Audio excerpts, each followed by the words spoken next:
பிள்ளைகள் மீது எண்ணங்களை திணிக்காதீர்கள். இதற்கு சில விஷயங்களை பார்ப்போம். ஒரு பள்ளியில் நடைபெற்ற பெற்றோர் ஆசிரியர் சங்க விழாவில் அப்துல் கலாம் அவர்கள் பேச வந்தார்கள்.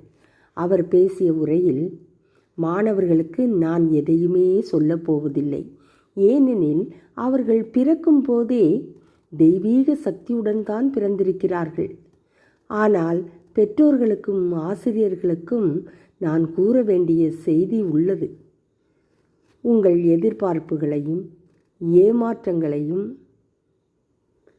ஆசைகளையும் எதையுமே குழந்தைகள் மீது திணிக்காதீர்கள். அவர்கள் அவர்களாகவே வளரட்டும். அதுதான் அவர்களுக்கும் இந்தியாவிற்கும் நல்லது என்றார்.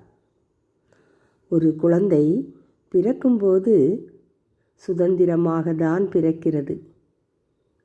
அதன் பிறகுதான் பெற்றோராலோ ஆசிரியர்களாலோ சமுதாயத்தின் பிரச்சனைகளாலோ ஒரு குழந்தை மாற்றமடைகிறான் என்று ஒரு அறிஞர் ரூசோ அவர்கள் கூறியுள்ளார்கள். உண்மையும் அதுதான். குழந்தை கண்டிப்பாக ஒவ்வொரு சூழ்நிலையில் ஒவ்வொரு பாடத்தை கற்றுக்கொள்கிறது. அந்த குழந்தை கற்றுக்கொள்வதற்கு ஒரு ஆசிரியராக இருந்தாலும் சரி, பெற்றோராக இருந்தாலும் சரி, அவனை சுற்றி உள்ளவர்களாக இருந்தாலும் சரி, ஒரு குழந்தை வளர்வதற்கு அவர்களுக்கு முடிந்த வகையில் நீங்கள் வழிகாட்டியாக இருங்கள். ஏனென்றால் நல்ல ஒரு குழந்தை நம் நாட்டிற்கு பெரிய சொத்து. மனித வளம்தான் உலகத்திலேயே மிக உயர்ந்த சொத்து. நல்ல குழந்தைகளை உருவாக்கி நாம் விட்டோம் என்றால் நல்ல சமுதாயம் அமையும்.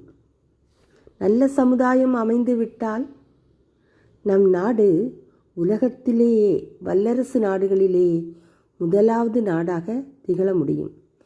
இன்றும் நாம் பல்வேறு நாடுகளை ஒப்பிடும்போது அறிவிலும் சரி, ஆற்றலிலும் சரி, நம்முடைய இந்திய இளைஞர்கள் அதிக சக்தி வாய்ந்தவர்களாக தான் காணப்படுகிறார்கள். அதில் மாற்று கருத்து இல்லை. எந்த நாட்டில் சென்றாலும் இந்தியர்கள் இல்லாத நாடு எங்கேயுமே நீங்கள் பார்க்க முடியாது. அந்த அளவு திறமை வாய்ந்த இளைஞர்களை கொண்ட பலம் வாய்ந்த நம்முடைய நாடு. குழந்தைகளை நல்வழியில் நடத்தி அவர்களை உருவாக்குவோம். எல்லோருக்கும் அந்த கடமை உள்ளது.